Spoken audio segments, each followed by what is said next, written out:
has a border collie, a pink cat, and a little dog, almost like a medium-sized poodle, like small to medium.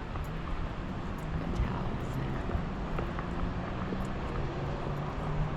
there. Here are 46 degrees. It's 6:06. I got a late start this morning compared to other mornings. Like yesterday, I was almost an hour earlier than this.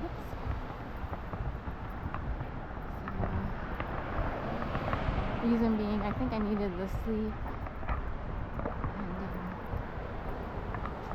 and a time period of healing after many years of all-out torture. It's hard to tell, and I didn't know what to say to other family members or what have you.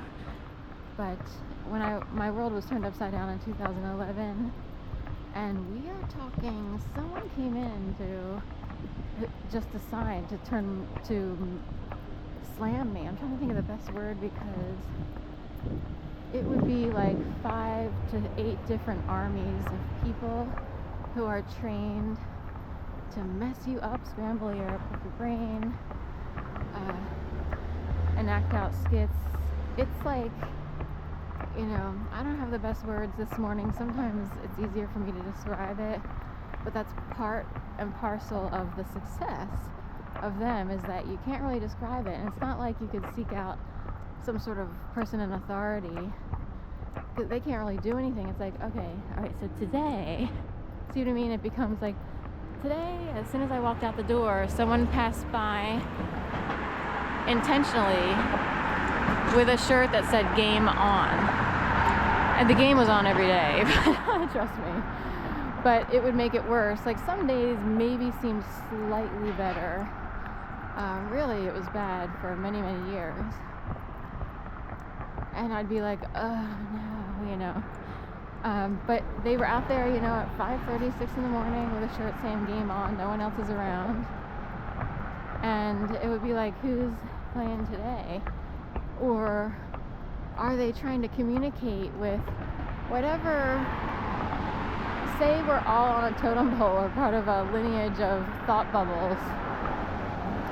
And they would know if I got that message, "Game On," it would go up the ladder.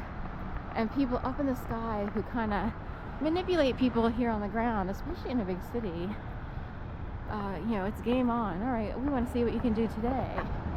We are so not kidding. We are so not kidding how bad this was. So I never got a chance to settle down. I was running all over the place. I was trapped in dog walking.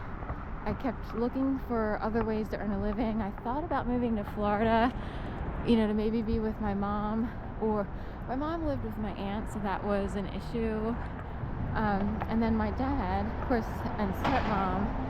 But I don't think it would have fixed it. It's hard to explain. Also, when you're heavily traumatized, you can't you'd have to have a very specific type of family that would be like, okay, you're staying here, you don't worry about doing anything, and we will try to figure out how to fix this. That would not be. My dad would have thought, well, move here and try to get a job here. Get a job.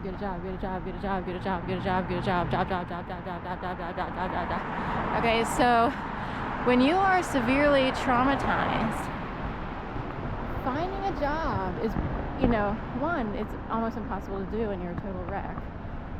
Two, the actual game involves you not being able to figure out where to look, but even if you did figure out where to look, no one will call you.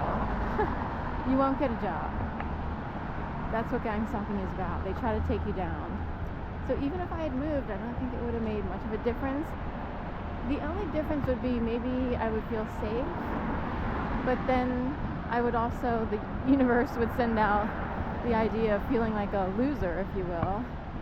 Like, you can't ever do anything to get a leg up or just to feel up. It's hard to explain.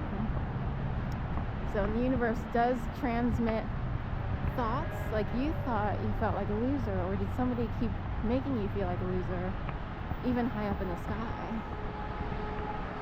Okay, so feeling successful is always having positive thoughts, or having the right people above your bubble who can help you, who sometimes it, like, what if your whole people in the sky, you know, or the other people's people, and they try to keep you down?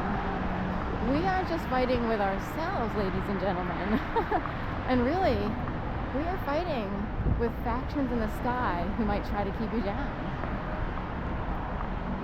Okay? So it's like, this is weird, you know?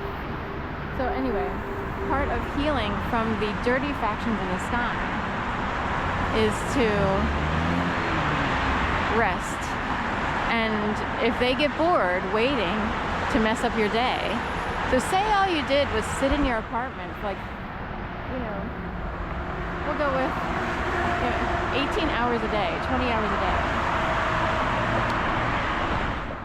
They will get bored. They were supposed to arrange skits on the ground. They were supposed to arrange scenarios. They were supposed to use people on the ground to disturb you every day.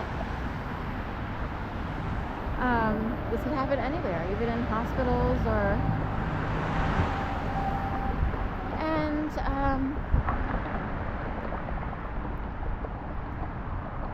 you know, technically, in a way, people down here don't know how to consciously do this other than to find the best company possible to quote-unquote hang out with if they can. Not everyone's receptive.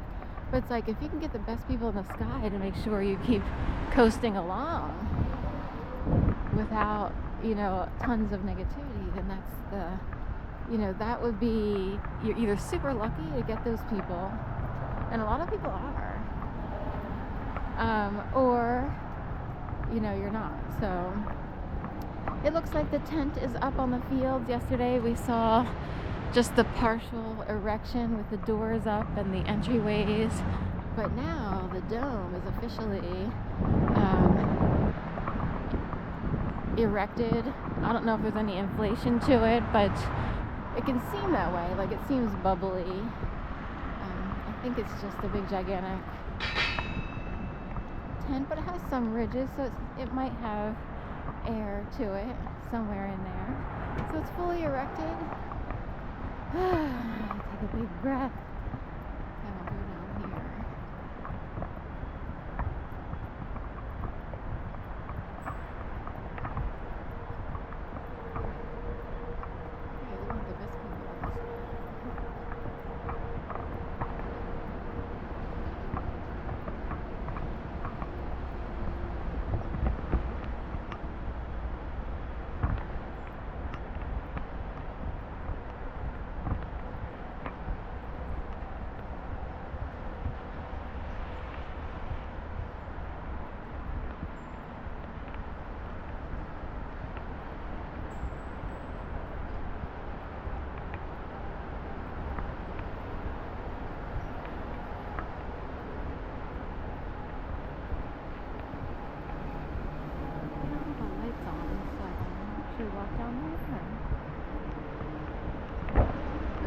Walk by of the balloon.